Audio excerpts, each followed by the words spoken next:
பிஸ்மில்லா அல்ஹம்துலில்லா வஸ்ஸலாத்து வஸ்ஸலாமு அலா ரசூலில்லா ரப்பி ஷ்ரஹ் லி ஸத்ரி வயஸ்ஸிர் லி அம்ரி வஹலுல் உக்தத்தம் மின் லிசானி யஃப்கஹு கௌலி. அன்பார்ந்த சகோதர சகோதரிகளே, அஸ்ஸலாமு அலைக்கும் வரஹ்மத்துல்லாஹி வபரகாத்துஹு. திருக்குர்ஆனை புரிந்து கொள்வோம் எளிய வழியில் பகுதி 1 பாடம் 9a. இந்த பாடத்தில் நாம் நபி ஸல்லல்லாஹு அலைஹி வஸல்லம் அவர்கள் மீது ஸலவாத்து சொல்வதனுடைய விளக்கத்தை பற்றியும், இலக்கண பகுதியில் ஃபஅல, ஃபதஹ, ஜஅல ஆகிய வெர்புகளை பற்றியும், கற்றல் குறிப்பாக சில விஷயங்களை பற்றியும் நாம் பார்க்க இருக்கிறோம். அல்ஹம்துலில்லாஹ், இந்த பாடத்தினுடைய நிறைவு பகுதியில் குர்ஆனில் சுமார் 28,000 தடவைகள் இடம்பெறுகின்ற 102 வார்த்தைகளை நாம் கற்றிருப்போம். அல்ஹம்துலில்லாஹ், நபி ஸல்லல்லாஹு அலைஹி வஸல்லம் அவர்களுக்கு எந்த உணர்வோடு நாம் ஸலவாத்தை சொல்ல வேண்டும்? நபி ஸல்லல்லாஹு அலைஹி வஸல்லம் அவர்கள் இந்த உலகில் தோன்றிய 1500 ஆண்டுகள் கடந்தும் கூட, இத்துணை தொலைதூரத்திற்கு அப்பாலும் கூட நமக்கு ஈமானை அடைகின்ற பாக்கியம் நமக்கு கிடைத்திருக்கிறது என்று சொன்னால், அது நபி ஸல்லல்லாஹு அலைஹி வஸல்லம் அவர்கள் இந்த சமுதாய மக்களுக்காக கொண்ட மிகப்பெரிய அர்ப்பணிப்பு தான் காரணம் என்பதை உணர்ந்து நாம் இந்த ஸலவாத்தை சொல்ல வேண்டும். நபி ஸல்லல்லாஹு அலைஹி வஸல்லம் அவர்கள் நாள் முழுக்க ஏகத்துவ பிரச்சாரத்தை அந்த மக்களுக்கு மத்தியில் எடுத்து சொல்லி, அயர்வாக சோர்வோடு மாலை நேரத்தில் இல்லம் திரும்பிய பொழுது, ஏதாவது ஒரு கோத்திரம் அங்கே மக்காவிற்கு வந்திருக்கிறது என்ற செய்தியை கேட்ட மாத்திரத்திலேயே உடனே அவர்கள் அந்த கோத்திரத்தினர்களிடம் சென்று தன்னுடைய ஏகத்துவ பிரச்சாரத்தை எடுத்து சொல்லுவார்கள். இப்பொழுது நாம் நினைக்கலாம், அந்த கோத்திரங்களில் ஏதாவது ஒரு கோத்திரத்தார்களின் மூலமாக கூட நமக்கு இந்த ஈமான் வந்து அடைந்திருக்கலாமே. இது போன்ற நபிகளினுடைய உயர்ந்த தியாகத்தினால் தான் நாம் இந்த ஈமானை பெற்றிருக்கிறோம். அதற்கு பதிலாக நன்றி கடனாக நபிகள் ஸல்லல்லாஹு அலைஹி வஸல்லம் அவர்களுக்கு என்ன செய்ய முடியும்? அவர்களுக்கு விருந்து கொடுக்க முடியுமா? அவர்களுக்கு பரிசு பொருட்களை கொடுக்க முடியுமா? இல்லை. மாறாக நபி ஸல்லல்லாஹு அலைஹி வஸல்லம் அவர்கள் எதை நம்மிடமிருந்து எதிர்பார்க்கிறார்களோ அத்தகைய ஸலவாத்தையும் துஆவையும் தான் நாம் அவர்களுக்கு நன்றி கடனாக செய்ய முடியும். நபி ஸல்லல்லாஹு அலைஹி வஸல்லம் அவர்களுக்காக நாம் பிரார்த்தித்தாலும் இல்லை, இந்த ஸலவாத்தை சொல்லவில்லை என்றாலும் அவர்களுக்கு அல்லாஹ்விடமிருந்து பல வழிகளில் அருள் பாக்கியம் வந்து கிடைக்கிறது என்ற போதிலும், அவ்வளவு தூரம் உயர்ந்த கொடுப்பினையை நாயகம் பெற்றிருக்கிறார்கள். ஆனால் நபிகள் நாயகம் ஸல்லல்லாஹு அலைஹி வஸல்லம் அவர்களுக்கு நாம் ஸலவாத்து சொல்வதன் மூலமாக அதனுடைய அபரிமிதமான நன்மைகளை நாமே அடைகிறோம். ஏனென்றால் நபி ஸல்லல்லாஹு அலைஹி வஸல்லம் அவர்கள் சொன்னார்கள், என் மீது ஒரு தடவை யார் ஸலவாத்து சொல்கிறாரோ அவர்கள் மீது அல்லாஹ் 10 தடவை அருள் பொழிகிறான் என்று ஸல்லல்லாஹு அலைஹி வஸல்லம் அவர்கள் சொல்கிறார்கள். இந்த ஹதீஸ் முஸ்லிம் ஷரீஃபிலே இடம்பெற்றிருக்கிறது. இதையெல்லாம் நினைவில் கொண்டு நாம் நபிகள் மீது அத்தஹியாத்திலே இந்த ஸலவாத்தை நாம் ஓத வேண்டும். நபிகள் மீது எவ்வளவோ ஸலவாத்துகள் நாம் காண கிடைத்தாலும், உங்கள் மீது நாயகமே எந்த ஸலவாத்தை சொல்வது என்று கேட்ட பொழுது நாயகம் இந்த ஸலவாத்தை தான் சொல்லிக் கொடுத்திருக்கிறார்கள். அதை தான் நாம் இப்பொழுது தொழுகையிலே சொல்லிக் கொண்டிருக்கிறோம். பிஸ்மில்லாஹிர் ரஹ்மானிர் ரஹீம். அல்லாஹும்ம ஸல்லி அலா முஹம்மதின் வ அலா ஆலி முஹம்மதின். அல்லாஹும்ம, யா அல்லாஹ், ஸல்லி, நீ அருள் புரிவாயாக, அலா முஹம்மதின், முஹம்மது ஸல்லல்லாஹு அலைஹி வஸல்லம் அவர்கள் மீது, வ அலா, மேலும் மீது, ஆலி முஹம்மதின், முஹம்மது ஸல்லல்லாஹு அலைஹி வஸல்லம் அவர்களின் குடும்பத்தார்கள் மீது. அல்லாஹும்ம, யா அல்லாஹ், இந்த வார்த்தை குர்ஆனில் சுமார் 5 தடவைகள் இடம்பெறுகிறது. ஸல்லி, நீ அருள் புரிவாயாக. ஸல்லி, இந்த வார்த்தை குர்ஆனில் 2 தடவைகள் இடம்பெறுகிறது. அலா, மீது, முஹம்மதின், முஹம்மது ஸல்லல்லாஹு அலைஹி வஸல்லம் அவர்கள் மீது. வ அலா, நாம் ஏற்கனவே பொருள் தெரிந்த வார்த்தை. ஆலி முஹம்மதின், ஆல், குடும்பம். இந்த வார்த்தை குர்ஆனில் 26 தடவைகள் இடம்பெறுகிறது. ஆலி என்றால் குடும்பம். குடும்பம் என்ற வார்த்தைக்கு இன்னொரு அரபி வார்த்தையும் உண்டு, அஹ்ல். அஹ்ல் என்றாலும் குடும்பம், ஆலு என்றாலும் குடும்பம். இதே ஆளுக்கு இன்னொரு பொருள் உண்டு, பின்பற்றுபவர்கள். ஆல் என்றால் குடும்பம், பின்பற்றுபவர்கள் என்ற 2 பொருள் உண்டு. அஹ்ல் என்ற வார்த்தைக்கு குடும்பம் என்ற பொருளும் உண்டு. ஹைர், இப்பொழுது நாம் அல்லாஹும்ம ஸல்லி அலா முஹம்மதின். ஸல்லி அலா என்றால், யா அல்லாஹ், நபிகள் நாயகம் ஸல்லல்லாஹு அலைஹி வஸல்லம் அவர்கள் மீது உன் கிருபையை பொழிவாயாக. அவர்கள் மீது நீ இரக்கம் காட்டு. அவர்களினுடைய அந்தஸ்தை, கண்ணியத்தை மேம்படுத்துவாயாக. அவர்களினுடைய திருநாமத்தை உயர்த்துவாயாக. இது போன்ற எல்லா பொருள்களும் இந்த துஆவிற்குள்ளே வருகிறது.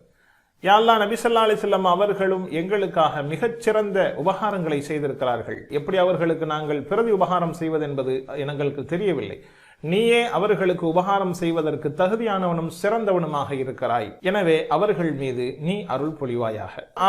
ஆல் என்றால் இரண்டு பொருள்கள். ஒன்று அவர்களின் குடும்பத்தார்கள், மற்றொன்று அவர்களை பின்பற்றுபவர்கள். இதில் இரண்டாம் பொருளாகிய பின்பற்றுபவர்களை எடுத்துக்கொண்டால் அதில் நாமும் உள்ளே வந்து விடுகிறோம். காரணம் என்னவென்றால், நாமும் நபியை பின்பற்றுபவர்கள். எனவே இந்த துஆவிற்கு தகுதியானவர்களாக நாமும் ஆக வேண்டுமானால் நபியினுடைய தோழர்கள், ஏனைய சஹாபாக்கள், தாபியீன்கள் எப்படி நபியினுடைய வழி தவறாது நழுவாது வாழ்ந்தார்களோ அதுபோன்ற வாழ்க்கை முறையை நாம் கடைபிடிக்கும் பட்சத்தில் இந்த துஆவிற்குரிய உள்ளடங்கியவர்களாக நாமும் ஆகிவிடுகிறோம் என்பதில் எந்த சந்தேகம் இல்லை.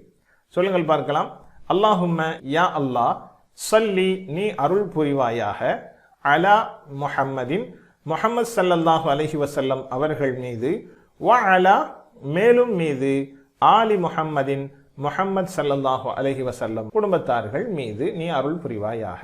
கமா ஸல்லைத அலா இப்ராஹீம வ அலா ஆலி இப்ராஹீம, கமா போன்று, ஸல்லைத நீ அருள் புரிந்தாய், அலா இப்ராஹீம இப்ராஹிம் அலைஹிஸ்ஸலாம் அவர்கள் மீது, வ அலா மேலும் மீது, ஆலி இப்ராஹீம இப்ராஹிம் அலைஹிஸ்ஸலாம் அவர்களின் குடும்பத்தார்கள். கே என்றாலும் கமா என்றாலும் போல, போன்று, போல் என்ற பொருளை கொடுக்கிறோம்.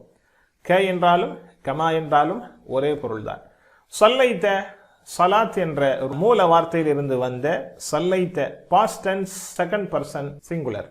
ஸல்லைத நீ அருள் புரிந்தாய், ஸல்லைத நீ அருள் புரிந்தாய். ஸல்லைத அலா நீ அருள் புரிந்தாய் மீது, இப்ராஹீம இப்ராஹிம் அலைஹிஸ்ஸலாம் அவர்கள் மீது. இந்த வார்த்தை குர்ஆனில் 69 தடவைகள் இப்ராஹிம் என்ற வார்த்தை வருகிறது. கமா ஸல்லைத அலா இப்ராஹிம் வ அலா ஆலி இப்ராஹிம். யா அல்லாஹ், நீ இப்ராஹிம் அலைஹிஸ்ஸலாம் அவர்களுக்கு எப்படிப்பட்ட அந்தஸ்தையும் மிகச்சிறந்த தலைமைத்துவத்தை அவர்களுக்கு நீ கொடுத்தாய். ஏனைய முஸ்லிம்கள், கிறிஸ்துவர்கள், யூதர்கள் எல்லோரும் நபி இப்ராஹிம் அலைஹிஸ்ஸலாம் அவர்களை நபியாக ஏற்றுக்கொண்டிருக்கிறார்கள். இது போன்ற ஒரு தலைமைத்துவத்தை எங்கள் நபி ஸல்லல்லாஹு அலைஹி வஸல்லம் அவர்களுக்கும் நீ தாயா அல்லாஹ் என்று இந்த துஆவை நாம் வலியுறுத்துகிறோம். அதாவது இந்த உலகில் வசிக்கின்ற அனைத்து மக்களும் முஹம்மது ஸல்லல்லாஹு அலைஹி வஸல்லம் அவர்களை நபியாக ஏற்றுக்கொள்ள வேண்டும். அதற்கான உபகாரத்தை, கருணையை நீ பொழிவாயாக. சொல்லுங்கள். கமா ஸல்லைத நீ அருள் புரிந்ததை போல, கமா போல, ஸல்லைத நீ அருள் புரிந்தாய், அலா இப்ராஹிம் இப்ராஹிம் அலைஹிஸ்ஸலாத்தின் மீது, வ அலா மேலும் மீது, ஆலி இப்ராஹிம் இப்ராஹிம் அலைஹிஸ்ஸலாம் அவர்களின் குடும்பத்தார்கள். இன்னக ஹமீதுன் மஜீத், இன்னக நிச்சயம் நீ, ஹமீதுன் புகழுக்குரியவன், மஜீதுன் மேன்மை மிகுந்தவன். நீ நிச்சயம் புகழுக்குரியவனாகவும் மேன்மை மிகுந்தவனாகவும் இருக்கிறாய். இன்ன நிச்சயமாக, சந்தேகமின்றி, கே நீ. நாம் ஏற்கனவே இன்னவை பார்த்திருக்கிறோம். இன்னல்லாஹ மஅ ஸாபிரீன், நிச்சயம் அல்லாஹ் பொறுமையாளர்களோடு இருக்கிறான். கே ஹு ஹும், க இ கும் நா, கே நீ, உன்னுடைய. சில இடங்களில் அந்த கேவுக்கு நீ என்ற பொருளையும் கொடுக்கலாம். இன்னக நிச்சயம் நீ, ஹமீத் புகழுக்குரியவன். ஹமீத் என்ற வார்த்தை நாம் ஏற்கனவே படித்தோம். பிஸ்மில்லாஹிர் ரஹ்மானிர் ரஹீம். ரஹீம் என்றால் தொடராக அருள் செய்பவன். ஹமீத் தொடராக புகழப்பட்டு கொண்டே இருப்பவன் அல்லாஹ். ஹமீத் என்ற வார்த்தை குர்ஆனில் 17 தடவை வருகிறது. இந்த ஹமீத் என்ற பண்பு பெயர் சொல் அல்ஹம்து என்ற ரூட் வேர்டில் இருந்து வந்ததாக இருக்கிறது. அல்ஹம்து அனைத்து புகழ், ஹமீத் மஹ்மூத், ஹாமித் இது எல்லாம் ஒரே ரூட் வேர்டில் இருந்து வந்த வார்த்தைகள். ஹமீத் புகழப்படுபவன், அதிகம் புகழப்படுபவன், புகழுக்கு உரித்தானவன். மஜீத் அதுவும் மஜித் என்ற ரூட் வேர்டில் இருந்து வந்தது. மஜித் என்றால் கண்ணியம், மேன்மை, கீர்த்தி, அந்தஸ்து, புகழ், இவைகள் எல்லாற்றுக்கும் இந்த வார்த்தையினுடைய பொருள் பொருந்தும். மஜீத் மேன்மை மிகுந்தவன், கண்ணியம் மிகுந்தவன், கீர்த்தி மிகுந்தவன் என்ற பொருளை கொண்ட பண்பு பெயர் சொல்லாக இருக்கிறது.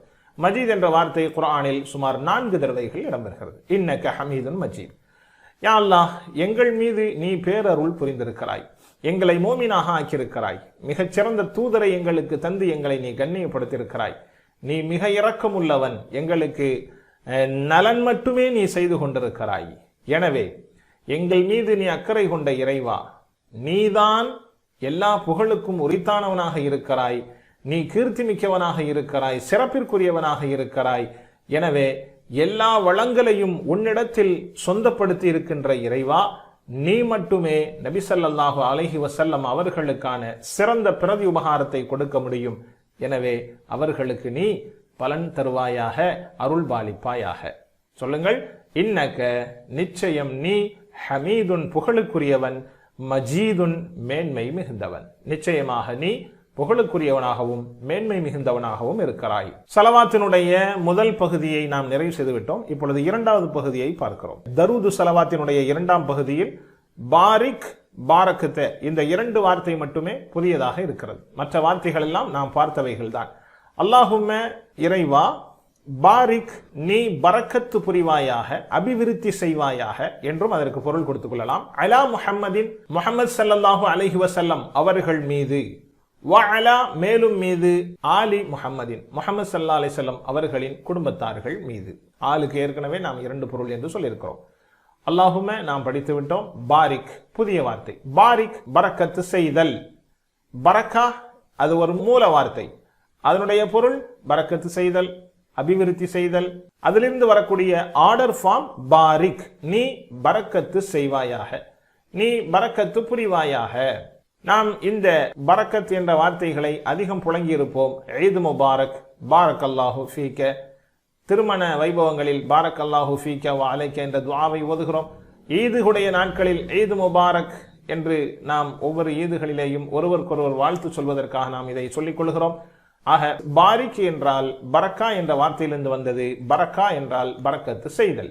முதல் பகுதியில் சல்லி அலா என்று சொல்லப்பட்டிருந்தது. அந்த சல்லி அலா, நீ அருள் புரிவாயாக என்ற வார்த்தையிலும் கூட பரக்கத்து என்ற வார்த்தை உள்வந்து விடுகிறது என்று இருந்தாலும், இந்த பரக்கத்திற்கான பொருளை சல்லி அலா என்பதிலேயே நாம் பெற்றுவிட்டிருக்கிறோம் என்று இருந்தாலும் கூட, நாம் நமது கோரிக்கையை பல மாறுபட்ட வார்த்தைகளை கொண்டு அல்லாஹ்விட முன்னிறுத்தி சொல்கிறோம். யா அல்லாஹ், நீ ஸலவாத்து செய், நீ பரக்கத்து செய், நீ அபிவிருத்தி. இப்படியாக நபிகள் மீது நாம் செய்கின்ற அந்த துஆவை வேறு வேறு வார்த்தைகளை கொண்டு நாம் அந்த துஆவை செய்வதற்காக இந்த வார்த்தைகள் இங்கே இணைக்கப்பட்டிருக்கிறது. இது நாம் நபி அவர்களுக்கு எப்படியாவது அல்லாஹ்விடம் துஆ செய்து பரக்கத்தை பெற்று தர வேண்டும் என்பதற்கான இணக்க வெளிப்படுத்துதலாகவும் இந்த வார்த்தைகள் இருக்கிறது. பரக்கத்து என்றால் அபிவிருத்தி, அருள், அத்தோடு அருட்கொடைகள் தொடர்ச்சியாக அதிகரித்து கொண்டே சொல்வதையும் இது குறிக்கும். நீ அருள் புரிவாயாக, அல்லாஹும்ம சல்லி அலா முஹம்மத், இறைவா நீ நபி மீது அருள் புரிவாயாக, வபாரிக் மேலும் அந்த அருளை அபிவிருத்தியாக பன்மடங்காக ஆக்குவாயாக. ஒன்று, ஸலவாத்தின் மீது இந்த பரக்கத்து உள்ளே நுழைந்தால் வேறுபட்ட வார்த்தைகளை கொண்டு நபிக்கு துஆ செய்கிறோம் என்பதாக ஆகும். இரண்டு, அந்த அருளை நீ செய்து அந்த அருளில் அபிவிருத்தியை செய் என்று கேட்பதற்கான வார்த்தையாகவும் இந்த பாரிக் ஆகிவிடுகிறது. நடைமுறையில் பரக்கத் என்பது நமக்கு அல்லாஹு தந்த அருளை, அது ஒப்புக்கொள்ளப்பட்ட நன்மைகளை பெற்றுக் கொள்வதற்கு பெயர்தான். அதாவது நமக்கு கிடைக்கின்ற ஒரு நல்ல விஷயம் அது நம்மிடத்திலே திருப்தியையும் மன பொருத்தத்தையும் தருமையானால் அதற்கு பெயர்தான் பரக்கத் என்பது நடைமுறையில் சொல்லப்படுகிறது. குடும்பத்தில் பரக்கத் என்பது குடும்பம் விருட்சமாகி வளர்ச்சி அடைவதற்கு சொல்லப்படும்.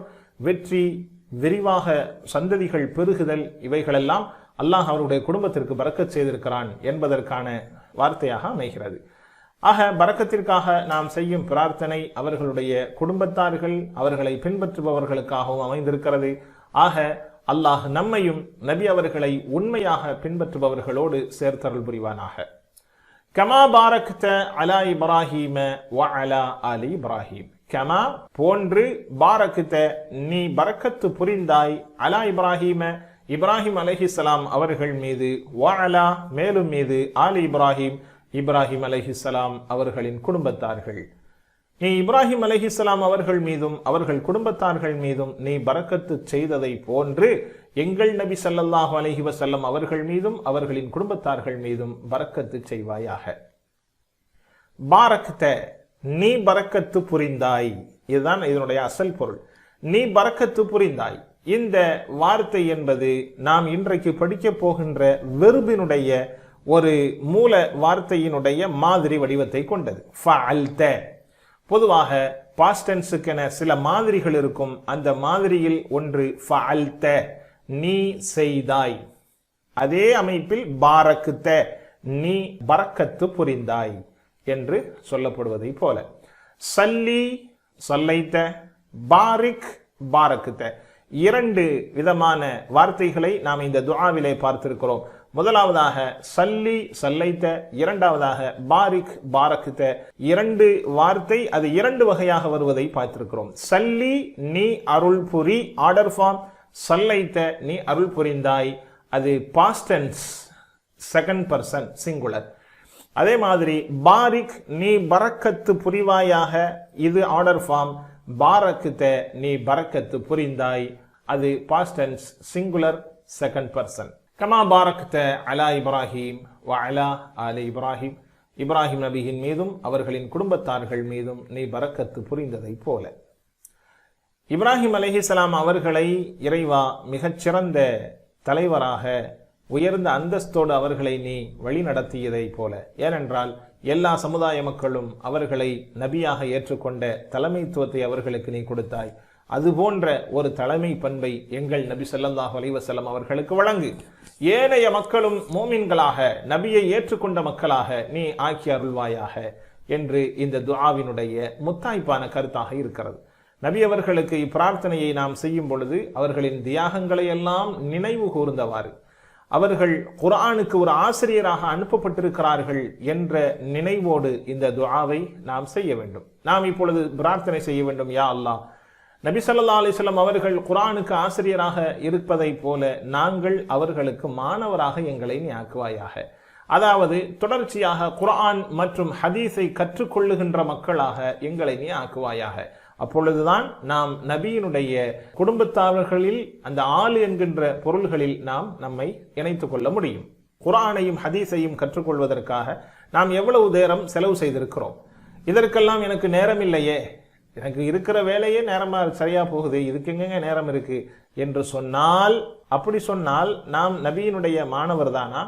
நாம் நபியினுடைய மாணவர்களாக இருப்பதற்கு நேரம் இல்லை என்று சொல்வதுதானே பொருள். அப்படியானால் நாம் எப்படி இந்த துஆவை செய்ய முடியும்? இந்த துஆவிலே உள்ள ஆல் என்பதற்கான பொருளுக்குள்ளே நாம் எப்படி நம்மை உள்ளே வர முடியும்? நபியை நேசிக்கிறோம் என்றால் அவர்களினுடைய மாணவராக இருப்பதை நேசிக்க வேண்டும். அவர்களுடைய மாணவராக இருப்பதை நேசிக்க வேண்டும் என்றால் இப்பொழுது அவர்களினுடைய பாடமாகிய குர்ஆன் ஹதீஸை நாம் படிக்க வேண்டும். அப்படி இல்லை என்றால் நாம் நபியின் மீது நேசமில்லாதவர்களை போன்றவர்களாக ஆகிவிடுகிறோம். திட்டமிடுவோம், தினமும் குர்ஆன் மற்றும் ஹதீஸை படிப்பதற்காக நேரத்தை ஒதுக்க வேண்டும். நேரத்தை ஒதுக்கி அதை நாம் பயன்பெற்று அதிலிருந்து பாடங்கள் பெற்று அதை நாம் செயலில் கொண்டு வந்து பிற மக்களுக்கும் இதை நாம் பரப்ப வேண்டும் என்பதற்கான முயற்சியில் நாம் இறங்க வேண்டும். நபி அவர்களுக்கு பிரார்த்தனை செய்யும் போது அவர்களினுடைய அறிவுரை நாம் நினைவில் கொள்ள வேண்டும். உதாரணமாக குர்ஆன் குறித்து நபி ஸல்லல்லாஹு அலைஹி வஸல்லம் அவர்கள் இப்படி சொன்னார்கள், பல்லிகு அன்னி வலவ் ஆயா. நபி ஸல்லல்லாஹு அலைஹி வஸல்லம் அவர்கள் சொன்னார்கள், என்னிடமிருந்து ஒரு சின்ன விஷயமாக இருந்தாலும் அதை எத்தி வையுங்கள் என்று நபி ஸல்லல்லாஹு அலைஹி வஸல்லம் அவர்கள் சொன்னார்கள். இப்பொழுது நாம் குர்ஆனை படிக்கின்ற பொழுது இந்த ஹதீஸை நினைவில் கொண்டு நாம் படிக்கின்ற விஷயங்களை எல்லாம் பிறருக்கு நாம் எத்தி வைப்பதற்கான முயற்சியில் இறங்க வேண்டும். இதை நாம் எத்தி வைக்க வேண்டுவது கடமை. ஆனால் எப்படி நாம் எத்தி வைப்போம்? குர்ஆனை படித்தால்தான் நாம் எத்தி வைக்க முடியும். எனவே குர்ஆனை படிப்பதில் நாம் தீவிரமாக இறங்குவோம், பிறருக்கும் எத்தி வைப்போம், நபியின் ஹதீஸை உண்மைப்படுத்துவோம், அதை எடுத்து நடந்தவர்களாக ஆகுவோம். கமா பாரக்த, பரக்கத்து புரிந்ததை போல, அலா இப்ராஹீம, இப்ராஹிம் அலைஹிஸ்ஸலாம் அவர்கள் மீது, வ அலா ஆலி இப்ராஹிம், மேலும் இப்ராஹிம் அலைஹிஸ்ஸலாம் அவர்களின் குடும்பத்தார்கள் மீது. இன்னக ஹமீதும் மஜீத், நிச்சயம் நீ புகழுக்குரியவன், மேன்மை மிகுந்தவன். இந்த வாக்கியத்தை நாம் ஏற்கனவே படித்து விட்டிருக்கிறோம். இங்கே இன்னொரு விஷயத்தை நாம் உணர்ந்து கொள்ள வேண்டும். இந்த குர்ஆனையும் ஹதீஸையும் பிற மக்களுக்கு நாம் எடுத்து செல்ல வேண்டும் என்பதற்கான ஒரு சின்ன எடுத்துக்காட்டு. நீங்கள் எல்லோரும் ஒரு பாலைவனத்திலே தவற விடப்படுகிறீர்கள். வழி தெரியாமல் அங்கே உணவு பண்டங்கள், பொருட்கள் இல்லாமல் நீங்கள் தத்தரித்துக் கொண்டிருக்கிறீர்கள். இந்த தருணத்தில் ஒருவர் வந்து அபரிமிதமான உணவுப் பொருட்களை உங்களிடத்திலே கொடுக்கிறார்கள். அந்த உணவை வேக வேகமாக உண்டு அதனுடைய தண்ணீரையும் பருகிவிட்டு கொடுத்த நபருக்கு நாம் நன்றி சொல்கிறோம். உடனே அந்த கொடுத்த மனிதர் சொல்கிறார், இந்த உணவு பொட்டலத்தை உங்கள் போன்று யாரெல்லாம் உயிருக்காக போராடுகிறாரோ அவர்களுக்கும் கொடுங்கள், தண்ணீரையும் கொடுங்கள் என்று சொல்கிறார். நீங்கள் அதை செவிமடுக்காமல் உங்களுக்கு அல்லாஹ் உதவி செய்வானாக, அல்லாஹ் பரக்கத் செய்வானாக என்று உணவு தந்த அந்த மனிதருக்கு நாம் துஆ செய்து கொண்டே இருந்தால் அந்த மனிதருக்குடைய கோரிக்கையை, அவருடைய மனதை நாம் திருப்திப்படுத்தியவர்களாக ஆகுவோமா?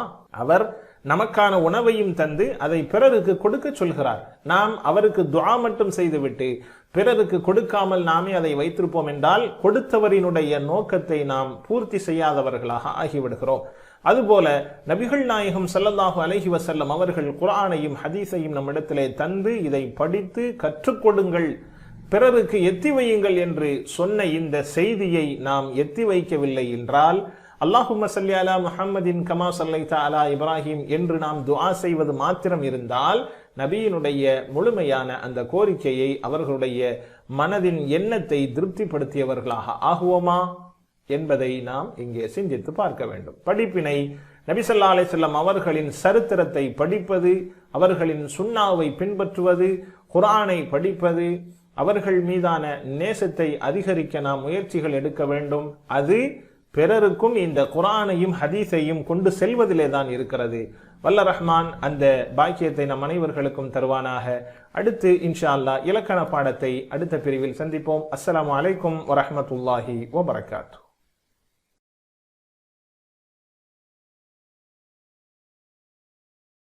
பிஸ்மில்லா அல்ஹம்துலில்லா வஸ்ஸலாத்து வஸ்ஸலாமு அலா ரசூலில்லா ரப்பி ஷ்ரஹ் லி ஸத்ரி வயஸ்ஸிர் லி அம்ரி வஹ்லுல் உக்தத்தம் மின் லிசானி யஃப்கஹு கௌலி. அன்பார்ந்த சகோதர சகோதரிகளே, அஸ்ஸலாமு அலைக்கும் வரஹ்மத்துல்லாஹி வபரகாத்துஹு. திருக்குர்ஆனை புரிந்து கொள்வோம் எளிய வழியில் பகுதி 1 தொழுகை பாடம் 9B இலக்கண பிரிவாக இந்த பாடத்தை நாம் பார்க்க இருக்கிறோம். இந்த பாடத்தில் நாம் அரபி வார்த்தையினுடைய 2ஆம் பகுதியான வெர்பை பற்றி நாம் பார்க்க இருக்கிறோம். அந்த வெர்பிலும் கடந்த கால வெர்பு மாலி வெர்பை பற்றி பார்க்க இருக்கிறோம். ஃபஅல, ஃபதஹ, ஜஅல ஆகிய வெர்புகளை பற்றி நாம் பார்க்க இருக்கிறோம். நாம் இலக்கண பிரிவை டிபிஐ என்கின்ற மெத்தடை கொண்டு நாம் படித்துக் கொண்டிருக்கிறோம். டிபிஐ என்றால் என்ன? சொல்லுங்கள், கேளுங்கள், பாருங்கள், சிந்தியுங்கள், கூறுங்கள், காட்டுங்கள், விருப்பத்துடன் செய்யுங்கள், சேர்ந்து செய்யுங்கள். இன்னொரு தடவை சொல்லுங்கள், கேளுங்கள், பாருங்கள், சிந்தியுங்கள், கூறுங்கள், காட்டுங்கள், விருப்பத்துடன் செய்யுங்கள், சேர்ந்து செய்யுங்கள். அல்ஹம்துலில்லாஹ், நாம் கடந்த கால பாடத்தை ஒரு சின்ன மீள்பார்வையாக பார்க்கிறோம். அரபியினுடைய வார்த்தைகள் 3 வகைகள் பிரிகின்றன. 1 இஸ்ம், 2 ஃபஅல், 3 ஹர்ஃப். இஸ்ம் என்றால் பெயர் சொல், ஃபஅல் என்றால் வினைச்சொல், ஹர்ஃப் என்றால் இடைச்சொல். இஸ்மி என்றால் பெயர் சொல். பெயர் சொல்லினுடைய அடையாளமாக ஆரம்பத்தில் அல் அலிஃப்லாம் வரும், அல்லது வார்த்தை ஒருமையாக இருந்தால் கடைசியில் உன், அன், இன் ஆகிய தன்வீன் என்கின்ற டபுள் ஃபதஹா, அதாவது லம்மத்தைன், ஃபதஹத்தைன், கஸ்ரத்தைன் இவைகள் இடம்பெறும். அப்படி இல்லை என்றால் அந்த வார்த்தை பன்மையாக இருந்தால் ஆரம்பத்தில் அலிஃப்லாம் இருக்கலாம். இல்லை என்றால் கடைசியில் வாவுனோன் அல்லது யானோன், பெண்பாலாக இருந்தால் அலிஃப்தா இணையும் என்பதை நாம் பார்த்தோம். உதாரணமாக ஸைதுன், அம்ருன், பக்ருன், கிதாபுன், ஹஜருன் இது போன்றவைகள் இஸ்மு 2 வகை. ஒன்று பெயர் சொல், இன்னொன்று பண்பு பெயர் சொல். பண்பு பெயர் சொல் என்றால் அது ஒரு மனிதருடைய பண்பை குறிக்கும். உதாரணமாக முஸ்லிமுன், முஃமினுன், முஸ்லிமூன, முஃமினூன, அல் முஸ்லிமு, அல் முஃமினு, அல் முஸ்லிமூன, அல் முஸ்லிமீன என்பவைகளை போல. அடுத்து இடைச்சொல்லை பற்றி நாம் பார்த்தோம். இடைச்சொல்லினுடைய முக்கியமான 4 விஷயங்கள், அதாவது 1 அரபியில் இடைச்சொல் இருக்கும், வேற்று மொழிகளில் அந்த இடைச்சொல்லுக்கான வேறு பொருள்கள் கொடுக்கப்படும். அரபியில் இருக்கின்ற இடைச்சொல்லுக்கு அதனுடைய வேற்று மொழிகளில் வேறு வேறு இடைச்சொல்லுக்கான பொருள்களை கொடுக்கப்படும். உதாரணமாக ஒரு சில நேரங்களில் ஆமன்து பில்லாஹ் என்ற வார்த்தைக்கு அல்லாஹுவின் மீது நான் நம்பிக்கை கொண்டேன் என்ற பொருளை இங்கே பாவுக்கு கொடுக்கப்படுகிறது. பில்லாஹில உள்ள பாவிற்குண்டான பொருள் கொண்டு என்ற பொருளை கொண்டிருந்தாலும் அதற்கு அலாவுடைய பொருளை தமிழிலும் ஆங்கிலத்திலும் உருதுவிலும் கொடுக்கப்படுகிறது. அல்லாஹ் பர் ஈமான் லாயா என்று சொல்வதை போல. அடுத்து 2வதாக அரபியில் இடைச்சொல் பயன்படுத்தப்படும், மற்ற மொழிகளில் பயன்படுத்தப்படாது. உதாரணமாக யக்ஃபிர்லி, இறைவா என்னை மன்னிப்பாயாக, எனக்கு மன்னிப்பளிப்பாயாக என்று பொருள் செய்வது மிகவும் குறைவு.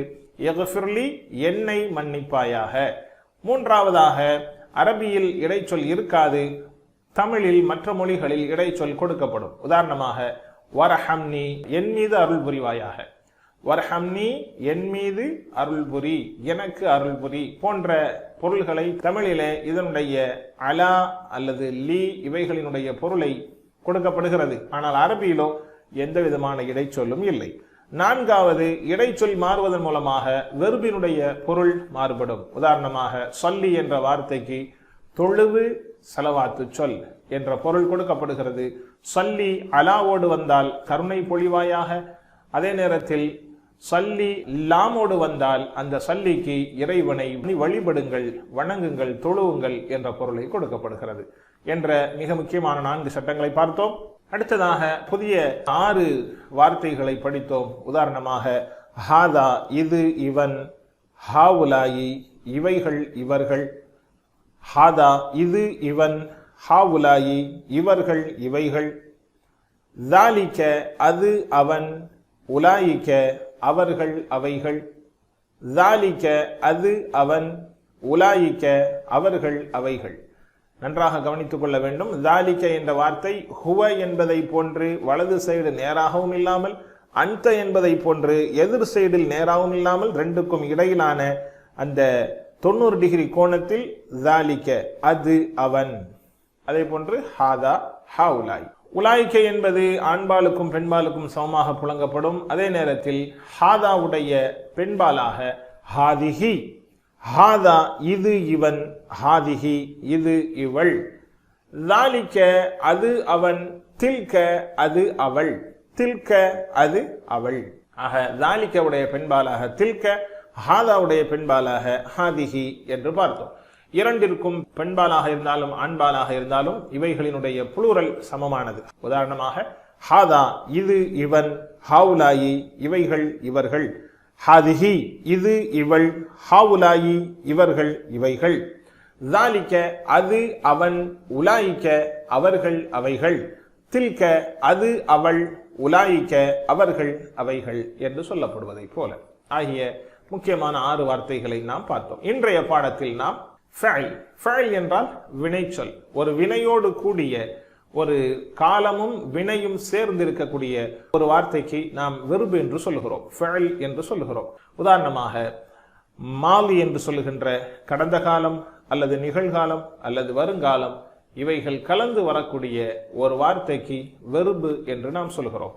உதாரணம், இன்றைக்கு நாம் பார்த்ததை போல அரபி வார்த்தைகள் 3 வகை. 1 இஸ்ம், 2 ஃபஅல், 3 ஹர்ஃப். சொல்லுங்கள். இஸ்ம், ஃபஅல், ஹர்ஃப். இஸ்ம், ஃபஅல், ஹர்ஃப். இஸ்ம், ஃபஅல், ஹர்ஃப். ஏற்கனவே இஸ்மை பற்றி படித்திருக்கிறோம். ஹர்ஃபை பற்றியும் நாம் பார்த்தோம்.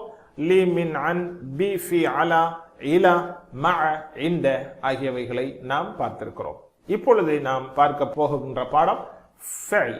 ஃபஅல் என்றால் வினைச்சொல். அரபி மொழியில் பெரும்பாலான வினைச்சொற்கள் 3 அசல் எழுத்துக்களை கொண்டதாக இருக்கும். உதாரணமாக நாம் இங்கே பார்க்கிறோம் ஃபா, ஐன், லாம். ஃபா, ஐன், லாம். இதுதான் மூல அடிப்படையான அமைப்பு. 3 எழுத்தை சார்ந்த எல்லா ஃபஅல்களுக்கும் அடிப்படையான அமைப்பாக ஃபஅல், ஃபஅல, ஃபஅல, ஃபதஹ, ஜஅல, நஸர, லரப. உதாரணமாக இங்கே போடப்பட்டிருக்கக்கூடிய இது போன்று மிகுதமான வார்த்தைகள் அசல் 3 எழுத்துக்களை கொண்டதாக இருக்கும். ஃபஅல, ஃபதஹ, நஸர, லரப ஆகிய இந்த 3-4 ஃபஅல்களை பற்றியும் நாம் பார்க்கிறோம். அரபி மொழியில் வினைச்சொற்கள் 3 வகை. 1 கடந்த கால வினைச்சொல், மாலி என்று அதற்கு அரபியில் பெயர் சொல்லப்படும். 2 நிகழ் மற்றும் வருங்கால வினைச்சொல், அதற்கு முலாரி என்று பெயர் சொல்லப்படும். 3வது அம்ரு. அம்ரு என்றால் ஏவல் வினைச்சொல். ஆக ஃபஅல் 3 வகை. 1 மாலி கடந்த கால வினைச்சொல், 2 முலாரி வருங்கால நிகழ்கால வினைச்சொல், 3 அம்ரு ஏவல் வினைச்சொல். மாலி என்றால் நிகழ்ந்து முடிந்த ஒன்று, கடந்த காலம், கடந்துவிட்ட ஒன்று. இப்பொழுது நாம் இந்த பாடத்தில் மாலியை பார்க்கிறோம். மாலி கடந்த காலம், நடந்து முடிந்தவை.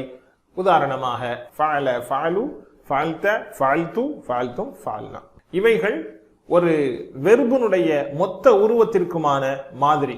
உதாரணமாக ஒரு செங்கல் செய்வதற்காக இருந்தால் அந்த கட்டைகளை வைத்து அதற்கு அச்சு பதிப்பார்கள் அல்லவா, அந்த அச்சியை போன்றது இந்த ஃபஅல. இந்த ஃபஅலவை கொண்டுதான் மற்ற வெர்புகள் எல்லாம் அமைக்கப்படுகிறது. இது ஃபஅல ஒரு அச்சுப்பதிப்பை போன்றது. பாத்திரம் செய்வதாக இருந்தாலும் செங்கல் செய்வதாக இருந்தாலும் இது மாதிரி ஒவ்வொரு பொருளுக்குமான அச்சுப்பதிப்பு என்பதை போல இந்த ஃபஅல என்ற வார்த்தை வர இருக்கக்கூடிய எல்லா 3 எழுத்தை சார்ந்த வெர்புகளுக்கான அச்சுப்பதிப்பாக இருக்கிறது. இந்த ஃபஅல, ஃபஅலு, ஃபஅல்த, ஃபஅல்து, ஃபஅல்தும், ஃபஅல்னா இந்த வார்த்தையின் அமைப்புகள் குர்ஆனில் 9000 தடவைகள் இடம்பெறுகிறது. நல்லாக ஞாபகம் வைத்துக் கொள்ளுங்கள். 9000 தடவை என்பது ஒவ்வொரு வரிக்குமாக வருகிறது என்று பொருள். காரணம், குர்ஆன் 600 பக்கங்களை கொண்டது. ஒரு பக்கம் 15 வரியை கொண்டது. 600ஐ 15ஆல் பெருக்கினால் 9000 கிடைக்கிறது. எனவே 9000 தடவைகள் இந்த அமைப்பினுடைய வார்த்தைகள் நிகழ்கிறது என்று சொன்னால், அப்படியானால் ஒவ்வொரு வரியிலேயும் இந்த வார்த்தைகள் இடம்பெற்றிருக்கிறது என்று பொருள்படுகிறது. எனவே குர்ஆன் முழுவதும் இது வியாபித்திருக்கிறது என்று பொருள். நன்றாக கவனித்துக் கொள்ளுங்கள். இந்த ஃபஅல, ஃபஅலு என்பதை நாம் ஹுவ, ஹும், அன்த, அன, அன்தும், நஹ்னு என்று சொன்னதை போன்று அமைப்பிலே இவைகளை சொல்ல வேண்டும். இவைகள் வெறுப்பு கடந்த கால வினைக்கான இங்கே சுட்டிக்காட்டுதல் என்பது தோல் புஜத்திற்கு கீழே இருக்க வேண்டும். வீடியோவில் பதிவாகாது என்பதற்காக நான் உயர்த்தி காட்டுகிறேன். நடுவாக இடுப்புக்கு நேராக இந்த கடந்த காலத்திற்கான சுட்டிக்காட்டுதலை காட்டுவார்கள். சொல்லுங்கள். ஃபஅல அவன் செய்தான், ஃபஅலு அவர்கள் செய்தார்கள், ஃபஅல்த நீ செய்தாய், ஃபஅல்து நான் செய்தேன், ஃபஅல்தும் நீங்கள் செய்தீர்கள், ஃபஅல்னா நாங்கள் செய்தோம். சொல்லுங்கள். ஃபஅல அவன் செய்தான், ஃபஅலு அவர்கள் செய்தார்கள், ஃபஅல்த நீ செய்தாய், ஃபஅல்து நான் செய்தேன், ஃபஅல்தும் நீங்கள் செய்தீர்கள், ஃபஅல்னா நாங்கள் செய்தோம். இதே வார்த்தைகளை திரும்ப திரும்ப நாம் சொல்லுகின்ற பொழுது இதனுடைய பொருளை புரிந்து இது மாதிரி உள்ள அத்துணை வடிவங்களையும் நாம் ஈஸியாக எளிமையாக புரிவதற்கான வாய்ப்பை இந்த பாடம் நமக்கு தருகிறது. ஃபஅல வலது சைடாக ஒருமை ஆண்பால், அவன் செய்தான், ஃபஅலு அவர்கள் செய்தார்கள், ஃபஅல ஃபஅலு, ஃபஅல ஃபஅலு, ஃபஅல்த நீ செய்தாய், ஃபஅல்து நான் செய்தேன். இந்த இடத்திலிருந்து தான் உரையாடல் என்பது நிகழும். நீ செய்தாயா? ஆமா நான் செய்தேன். நீ செய்தாயா? நான் செய்தேன். அந்த இரண்டும் அவன் செய்தானா? ஆம் அவன் செய்தான். அவர்கள் செய்தார்களா? அவர்கள் செய்தார்கள். அந்த இரண்டுக்கும் அவன் அவர்கள் என்றே வரும். ஆனால் இந்த முன்னிலை தன்னிலையிலிருந்து தான் நமக்கு உரையாடல் என்பது துவங்குகிறது. ஃபஅல்த ஃபஅல்து, ஃபஅல்தும் ஃபஅல்னா, நீ செய்தாய் நான் செய்தேன், நீங்கள் செய்தீர்கள் நாங்கள் செய்தோம். இப்படியாக உரையாடல் என்பது இந்த முன்னிலை தன்னிலை வருகின்ற சமயத்திலே தான் ஏற்படுகிறது. சொல்லுங்கள் பார்க்கலாம். ஃபஅல ஃபஅலு, ஃபஅல ஃபஅலு, ஃபஅல்த ஃபஅல்து, ஃபஅல்த ஃபஅல்து, ஃபஅல்த ஃபஅல்து, ஃபஅல்தும் ஃபஅல்னா, ஃபஅல்தும் ஃபஅல்னா, ஃபஅல்தும் ஃபஅல்னா. வாய்ஸை இன்க்ரீஸ் பண்ணுவதன் மூலமாகவும் இந்த அமைப்புகளினுடைய வித்தியாசங்களை நாம் புரிந்து கொள்ள முடியும். ஃபஅல ஃபஅலு, ஃபஅல்த ஃபஅல்து, ஃபஅல்தும் ஃபஅல்னா. இப்படி சவுண்டை நாம் இன்க்ரீஸ் பண்ணுவதன் மூலமாக இந்த வார்த்தைகளினுடைய எண்ணிக்கைகளையும் நாம் எளிதாக புரிந்து கொள்ள முடிகிறது. ஒரே ஒரு தடவை சொல்லுங்கள். ஃபஅல அவன் செய்தான், ஃபஅலு அவர்கள் செய்தார்கள், ஃபஅல்த நீ செய்தாய், ஃபஅல்து நான் செய்தேன், ஃபஅல்தும் நீங்கள் செய்தீர்கள், ஃபஅல்னா நாங்கள் செய்தோம். இதே மாடலில் இருக்கக்கூடிய எல்லா வெர்புகளையும் நீங்கள் அடிக்கடி சொல்லிக்கொண்டே, உதாரணமாக நாம் நேற்றைய தினத்திலே அத்தஹியாத்திலே படித்தோம். சல்லைத சல்லைத்து, சல்லைத்தும் சல்லைனா, பாரக்த பாரக்து, பாரக்தும் பாரக்னா.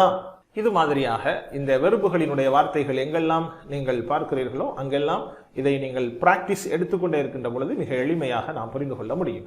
ஃபஅல ஃபஅலு இந்த மாலியான வெர்பினுடைய மாற்றம் என்பது, ஒருமை பன்மை ஆண்பால் பெண்பாலினுடைய மாற்றம் என்பது அந்த வெர்பினுடைய கடைசியிலே தான் நிகழ்கிறது. ஃபஅல ஃபஅ ஃபஅ ஃபஅ ஃபஅ ஃபஅ ஃபஅ இதனுடைய ல லு த து தும் நா இந்த மாற்றங்கள் வார்த்தையின் பின்பாகத்தில் நிகழ்கிறது. இது கடந்த கால வெர்புக்கானது. உதாரணமாக, காரணம் என்னவென்றால், நம்மை விட்டும் கடந்து சென்றதை நீங்கள் திரும்பி பார்ப்பீர்களேயானால் அதனுடைய பின்பகுதியை தான் பார்க்க முடியும். பின்பகுதியை பார்த்துதான் புரிந்து கொள்ள முடியும். இது ஃபிளைட்டு, இது ஆட்டோ, இது டாக்ஸி, இது காரு, இது பைக்கு, புரிந்து கொள்ள முடியும். அதே போன்றதாக மாலியினுடைய மாற்றம் என்பது அதனுடைய பின்பகுதியிலே நிகழ்கிறது. பாருங்கள். ஃபஅல ஃபஅலு ஃபஅல்த ஃபஅல்து ஃபஅல்தும் ஃபஅல்னா என்பதை போல. ஆக மாலி கடந்த கால வெர்பினுடைய மாற்றம் அந்த வெர்பினுடைய பின்பகுதியிலே நிகழ்கிறது. இப்பொழுது நாம் உரைநடையை இதிலிருந்து நாம் எடுத்துக்கொள்ளலாம். ஹல் ஃபஅல அவன் செய்தானா? நஅம் ஃபஅல ஆம் அவன் செய்தான். ஹல் ஃபஅல அவன் செய்தானா? நஅம் ஃபஅல ஆம் அவன் செய்தான். ஹல் ஃபஅலு அவர்கள் செய்தார்களா? நஅம் ஃபஅலு ஆம் அவர்கள் செய்தார்கள். ஹல் ஃபஅலு அவர்கள் செய்தார்களா? நஅம் ஃபஅலு ஆம் அவர்கள் செய்தார்கள். சொல்லுங்கள் பார்க்கலாம். ஹல் ஃபஅல அவன் செய்தானா? நஅம் ஃபஅல ஆம் அவன் செய்தான். ஹல் ஃபஅலு அவர்கள் செய்தார்களா? நஅம் ஃபஅலு ஆம் அவர்கள் செய்தார்கள். மாஷா அல்லாஹ். அடுத்ததாக முன்னிலை தன்னிலை. ஹல் ஃபஅல்த நீ செய்தாயா? நஅம் ஃபஅல்து ஆம் நான் செய்தேன். ஹல் ஃபஅல்த நீ செய்தாயா? நஅம் ஃபஅல்து ஆம் நான் செய்தேன். ஹல் ஃபஅல்தும் நீங்கள் செய்தீர்களா? நஅம் ஃபஅல்னா ஆம் நாங்கள் செய்தோம். ஹல் ஃபஅல்தும் நீங்கள் செய்தீர்களா? நஅம் ஃபஅல்னா ஆம் நாங்கள் செய்தோம். சொல்லுங்கள். ஹல் ஃபஅல்த நீ செய்தாயா? நஅம் ஃபஅல்து ஆம் நான் செய்தேன். ஹல் ஃபஅல்தும் நீங்கள் செய்தீர்களா? நஅம் ஃபஅல்னா ஆம் நாங்கள் செய்தோம். மாஷா அல்லாஹ். ஆக முதல் ஜோடியாக இன்றைக்கு 2 ஃபேல்கள் பார்க்கிறோம். 2 ஃபேலினுடைய வார்த்தை அமைப்புகள் ஏறத்தாழ ஒன்று போன்று இருக்கும். பாருங்கள், உதாரணமாக ஃபஅல என்பதை மாதிரியான வடிவத்தை பார்த்தோம். அதற்கு அடுத்து அதற்கு தோதுவாக ஃபா கலிமாவை மட்டும், அதாவது முதல் எழுத்தை மற்றும் மாற்றத்தோடு ஒரு வெர்பை நாம் பார்க்கிறோம். ஜஅல ஃபஅல அவன் செய்தான். ஜஅல அவன் ஆக்கினான். ஜஅல உடைய பொருள் அவன் ஆக்கினான். இந்த அவன் செய்தான் என்பது நமக்கு மாதிரி, அது ஒரு மாட்சி மாதிரி. இதிலிருந்து வரக்கூடிய வெர்புகள் இதனுடைய அமைப்பிலே நாம் பார்க்கலாம். ஃபஅல அவன் செய்தான். ஜஅல அவன் ஆக்கினான். கதப அவன் எழுதினான். நஸர அவன் உதவினான். இதே மாதிரி ஃபஅல அவன் செய்தான். இப்பொழுது ஜஅல அவன் ஆக்கினான். பாருங்கள், ஃபாவை போட்டு ஃபாவினுடைய இடத்திலே ஜா மட்டும், மற்றதெல்லாம் அதே மாதிரி சேமாக வருகிறது. ஒரு எழுத்து மற்றும் மாற்றம். அவன் செய்தான். ஜஅல அவன் ஆக்கினான். பாருங்கள், ஃபஅல ஃபஅலு ஃபஅல்த ஃபஅல்து ஃபஅல்தும் ஃபஅல்னா. இங்கே மாறுகின்ற வார்த்தைகள் அந்த வெர்பினுடைய செயல் யாரிடம் இருக்கிறதோ அவர்களை காட்டுவதற்கான வார்த்தைகள் என்பதை புரிந்து கொள்ள வேண்டும். செயலுக்கான வார்த்தைகள் ஒரே மாதிரியே இருக்கும். அதை செய்தவருக்கான அடையாளம் தான் இங்கே மாறிக்கொண்டே வரும். ஃபஅல அவன் செய்தான். ஃபஅலு அவர்கள் செய்தார்கள். செயலுக்கானது செய்தார்கள். ஃபஅல ஃபஅல. செய்தவர்கள் பன்மையாக மாறுகின்ற பொழுது அந்த வார்த்தைகள் லூ என்று மாறுகிறது. அடுத்து நீ செய்தாயின் வரும்போது த து தும் நா, த து தும் நா. இவைகளை நீங்கள் நினைவு கொண்டால், ஒரு வெர்பை எடுத்தால் அந்த வெர்போடு இவைகளை சேர்த்து வந்தால் உங்களுக்கு இதனுடைய மொத்த வடிவத்தையும் நீங்கள் ஈஸியாக புரிந்து கொள்ள முடியும். ஃபஅல் ஒன்று, அதிலே சேர்க்க வேண்டியவைகளை மாத்திரம் நாம் இங்கே மனப்பாடம் செய்து கொள்ள வேண்டும். அ உ ஃபஅல ஃபஅலு த து ஃபஅல்த ஃபஅல்து தும் நா ஃபஅல்தும் ஃபஅல்னா. அ உ த து தும் நா. அ உ த து தும் நா. அ உ த து தும் நாவை மாத்திரம் வெர்பினுடைய கடைசியில் கடந்த கால வெர்பு, அதாவது மாலியான ஃபஅலினுடைய கடந்த கால வினை சொல்லில் மாத்திரம் நாம் சேர்ப்போமேயானால் அதனுடைய முழு வடிவத்தை நாம் புரிந்து கொள்ளலாம். எல்லா வார்த்தையிலும் இந்த வார்த்தைகளை தான் சேர்க்க வேண்டும். இப்பொழுது முதலாவது எழுத்தை மாத்திரம் இங்கே மாற்றப்பட்டிருக்கிறது. பாருங்கள். ஜஅல ஜஅலு, ஜஅல ஜஅலு, ஜஅல ஜஅலு, ஜஅல்த ஜஅல்து, ஜஅல்த ஜஅல்து, ஜஅல்தும் ஜஅல்னா, ஜஅல்தும் ஜஅல்னா, ஜஅல்தும் ஜஅல்னா. ஜஅல அவன் ஆக்கினான். ஜஅலு அவர்கள் ஆக்கினார்கள். ஜஅல்த நீ ஆக்கினாய். ஜஅல்து நான் ஆக்கினேன். ஜஅல்தும் நீங்கள் ஆக்கினீர்கள். ஜஅல்னா நாங்கள் ஆக்கினோம். ஜஅல அவன் ஆக்கினான். ஜஅலு அவர்கள் ஆக்கினார்கள். ஜஅல்த நீ ஆக்கினாய். ஜஅல்து நான் ஆக்கினேன். ஜஅல்தும் நீங்கள் ஆக்கினீர்கள். ஜஅல்னா நாங்கள் ஆக்கினோம். இந்த வெர்பினுடைய வகைகள் குர்ஆனில் சுமார் 233 தடவைகள் இடம்பெறுகிறது. உரைநடை பார்க்கலாம். ஹல் ஜஅல அவன் ஆக்கினானா? நஅம் ஜஅல ஆம் அவன் ஆக்கினான். ஹல் ஜஅலு அவர்கள் ஆக்கினார்களா? நஅம் ஜஅலு ஆம் அவர்கள் ஆக்கினார்கள். ஹல் ஜஅல நஅம் ஜஅல ஹல் ஜஅலு நஅம் ஜஅலு. ஹல் ஜஅல்த நீ ஆக்கினாயா? நஅம் ஜஅல்து ஆம் நான் ஆக்கினேன். ஹல் ஜஅல்தும் நீங்கள் ஆக்கினீர்களா? நஅம் ஜஅல்னா ஆம் நாங்கள் ஆக்கினோம். ஹல் ஜஅல்த நஅம் ஜஅல்து ஹல் ஜஅல்தும் நஅம் ஜஅல்னா. மாஷா அல்லாஹ். அடுத்ததாக இன்றைக்கு வீட்டு பாடமாக ஃபதஹ என்ற வெர்பை நாம் தருகிறோம். ஃபதஹ என்றால் அவன் திறந்தான். ஃபதஹ அவன் திறந்தான். ஃபதஹு அவர்கள் திறந்தார்கள். ஃபதஹ அவன் திறந்தான். ஃபதஹு அவர்கள் திறந்தார்கள். ஃபதஹ்த நீ திறந்தாய். ஃபதஹ்து நான் திறந்தேன். ஃபதஹ்த நீ திறந்தாய். ஃபதஹ்து நான் திறந்தேன். ஃபதஹ்தும் நீங்கள் திறந்தீர்கள். ஃபதஹ்னா நாங்கள் திறந்தோம். பாருங்கள், ஹ ஹு த து தும் நா. அதே மாதிரி ல லு த து தும் நா. ஜஅல ஜஅலு ஜஅல்த ஜஅல்து ஜஅல்தும் ஜஅல்னா. ஃபதஹ ஃபதஹு ஃபதஹ்த ஃபதஹ்து ஃபதஹ்தும் ஃபதஹ்னா. த து தும் நா இவைகளை இணைத்தால் நீ நான் நீங்கள் நாங்கள். இதுதான் அந்த வெர்பினுடைய கடைசியில் அ உ த து தும் நா இவைகளை இணைக்க வேண்டும். ஃபதஹ என்ற வார்த்தை குர்ஆனில் சுமார் ஃபதஹ ஃபதஹு இவைகள் எல்லாம் கலந்து சுமார் 8 தடவைகள் குர்ஆனிலே இடம்பெறுகிறது. அல்ஹம்துலில்லாஹ். கற்றல் குறிப்பாக இன்றைக்கு நாம் பார்க்கிறோம் இரண்டாம் வீட்டு பாடம், மனனம் செய்வதிலிருந்து ஓதுவது. நபி ஸல்லல்லாஹு அலைஹி வஸல்லம் அவர்களிடம் ஒரு சஹாபி வந்து கேட்கிறார்கள், நபியே, பல விஷயங்கள் இஸ்லாத்தில் பற்றி பிடிக்க வேண்டியவைகள் இருக்கிறது.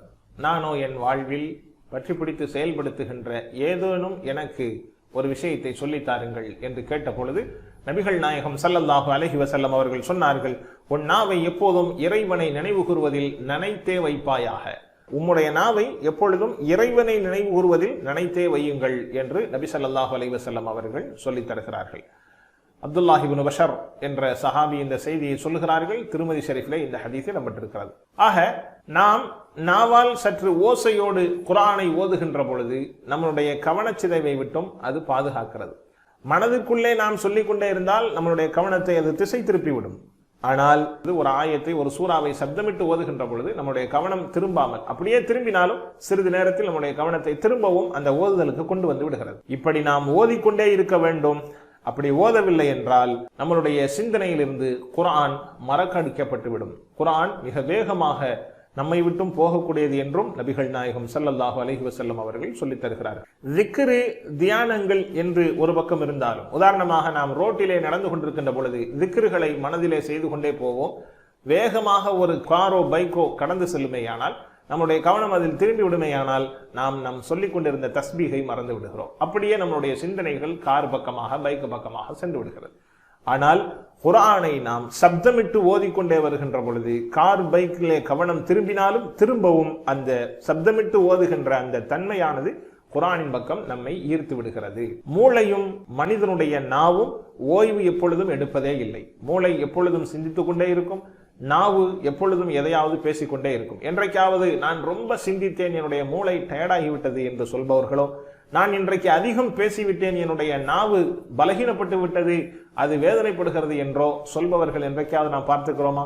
இல்லை, யாரும் அது மாதிரி இருக்கவே மாட்டார்கள். அப்படியானால் எல்லா நிமிடமும் வேலை செய்து கொண்டிருக்கின்ற மூளையையும் எல்லா நிமிடமும் செயல்படுவதில் சளைக்காமல் செய்து கொண்டிருக்கின்ற நாவையும் குர்ஆன் ஓதுதல் ஏன் நாம் சிந்திக்க கூடாது? ஏன் நாம் அதை ஓதிக்கொண்டிருக்க கூடாது? இப்படிப்பட்ட ஒரு அபாரமான 2 கருவிகளை அல்லாஹ் நமக்கு தந்திருக்கிறான். 2 உறுப்புகள், மூளை சிந்தித்துக் கொண்டே இருக்கும், நாவு பேசிக்கொண்டே இருக்கும். அப்படியான இந்த 2ஐயும் நாம் குர்ஆனை சிந்திப்பதிலும் குர்ஆனை ஓதுவதிலும் பயன்படுத்துவோம்.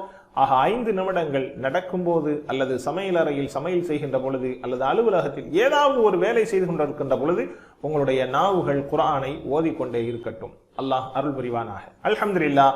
9ஆம் பாடத்தினுடைய நிறைவில் குர்ஆனில் சுமார் 27,926 இடம்பெறுகின்ற 102 வார்த்தைகளை நாம் படித்திருக்கிறோம்.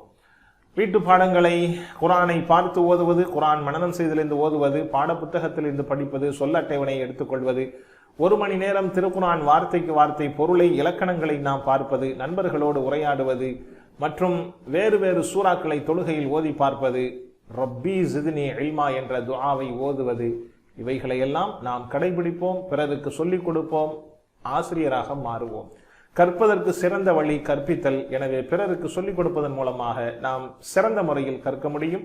வல்ல ரஹ்மான் உதவி செய்வானாக. அல் குர்ஆனை ஓத, விளங்க, சிந்திக்க, செயல்படுத்த, பரப்ப, மனனம் செய்ய. சுப்ஹானக்கல்லாஹும்ம வ பிஹம்திக் நஷ்ஹது அன் லா இலாஹ இல்லா அன்த நஸ்தக்ஃபிருக வ நதூபு இலைக். அஸ்ஸலாமு அலைக்கும் வ ரஹ்மத்துல்லாஹி வ பரகாத்துஹு.